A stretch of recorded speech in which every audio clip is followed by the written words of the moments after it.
Fight! El capitalismo cumplió una de sus promesas, vamos a decir, que es el desarrollo de la productividad. Ha sido brutal. Ya vivimos en una abundancia radical. Hay más bienes y servicios de los que nunca jamás hubo. Pero los procesos históricos tienen sus limitaciones también. Es decir, tener el nivel de vida de un hombre, una mujer de clase media norteamericana hoy para toda la humanidad, sería imposible siquiera recolectar los residuos de todo eso. Hay un límite ambiental. Hay un límite ambiental. Y eso tiene que ver también con el problema de la ubris, de lo que hoy es el mercado, de que hay un proceso de ordenamiento espontáneo, creo que era el término de Hayek. Eso me parece como un artículo de fe. Yo a los hombres y mujeres de fe los respeto profundamente, pero me parece pseudociencia, digamos, ¿no? Que hay algo que espontáneamente va a ordenar las cosas. No creo que eso sea así. Pero también, a ver, el fin de un capitalista individual, desde luego yo no creo que sean sádicos. Ningún empresario que yo haya conocido, he conocido unos cuantos, es sádico. No quieren explotar por explotar. El fin es la ganancia, no la explotación.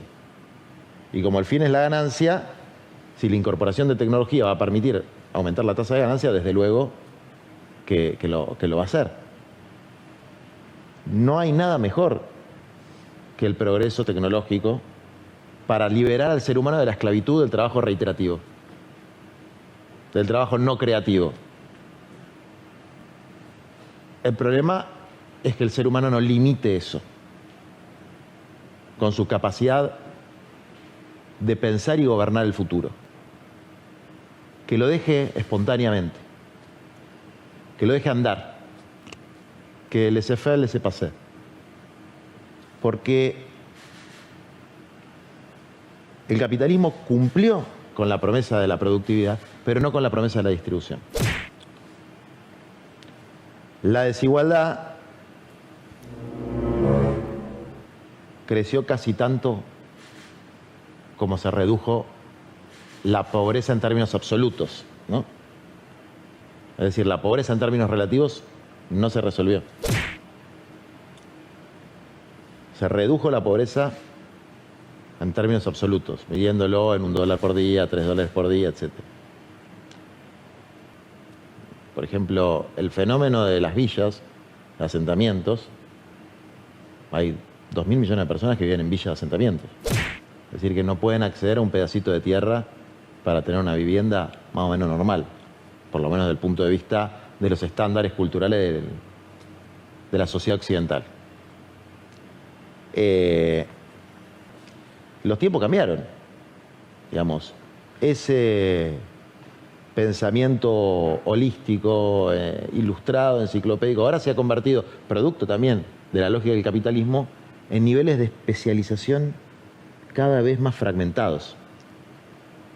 Por eso es interesante debatir con Milei, porque él está planteando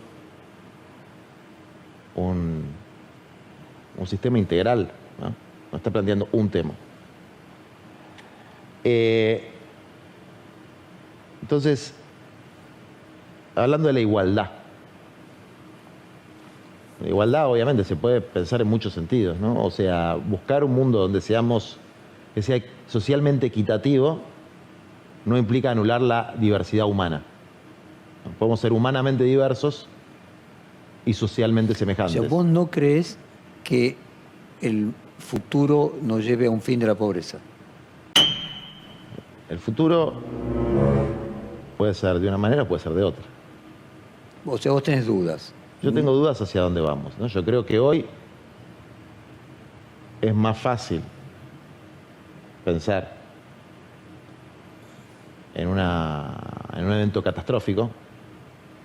Son problemas del presente, no del futuro, en términos ambientales o en términos bélicos, porque, que yo sepa, las grandes guerras fueron por mercados, por lo menos las guerras imperialistas del siglo XX. muy claramente la Primera Guerra Mundial.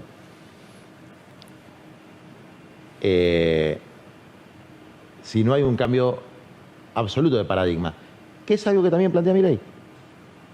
Porque hoy ese mundo del liberalismo clásico no existe en ningún país. Puede ser que haya un ejemplo que él sepa, pero yo no lo vi en ningún país. Es más, si uno ve los países con mayor índice de desarrollo humano, ve todo lo contrario a lo que plantea Milei. Ve países que tienen niveles altísimos de recaudación en relación al... pero mucho más que la Argentina, ¿eh? O sea, de presión tributaria en relación al PBI, Noruega, Suecia, mucho más que la Argentina. Gasto público, muy superior a la Argentina. Impuestos sobre la propiedad, triplican el de la Argentina. Lo que no cobra, que sí cobramos en la Argentina porque estamos chiflados, es el impuesto a los pobres, que es el impuesto al consumo, que es el IVA. Digamos, pues se lo paga igual un cartonero que un millonario. Que yo pedí la reducción del mismo. Te banco, proyecto. pero hay que compensarlo con otro.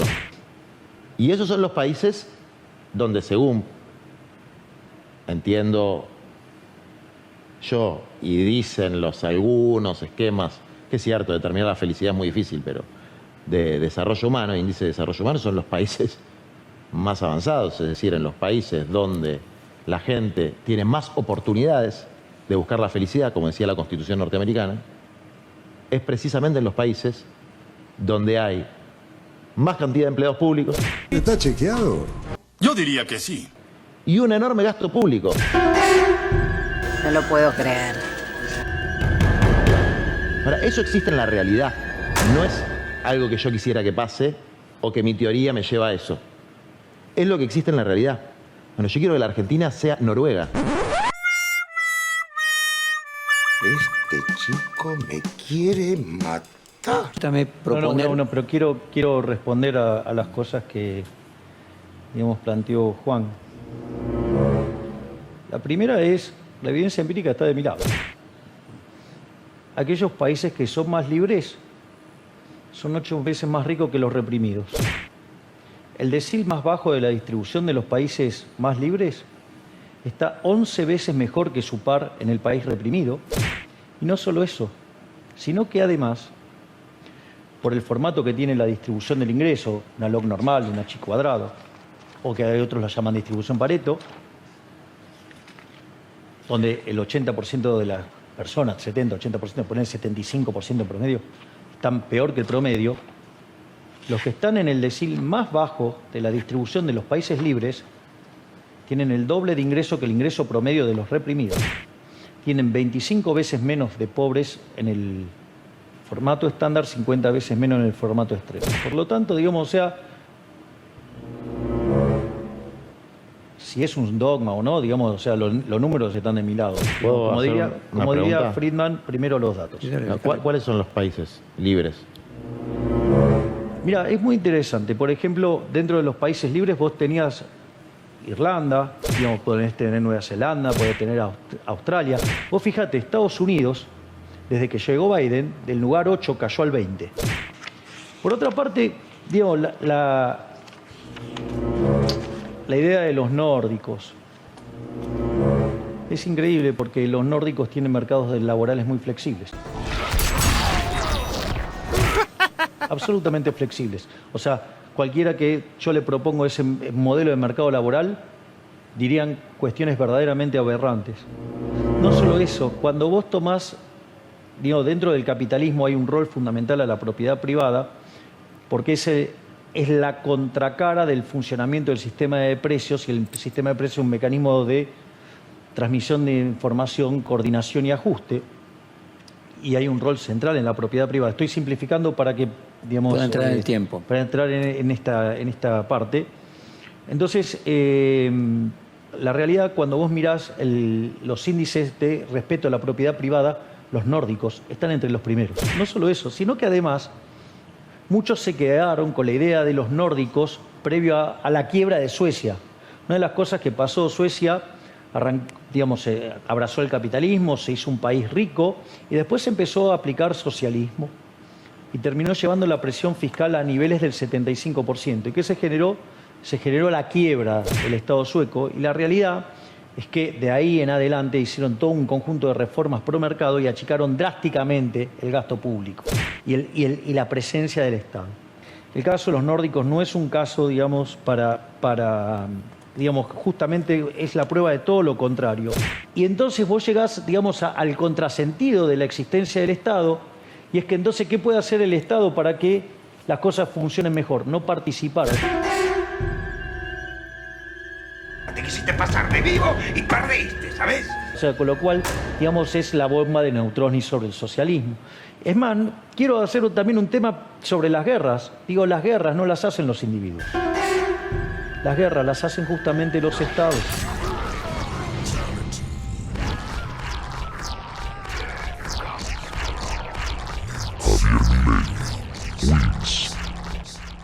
¡Qué maravilla! Salud y felicidades.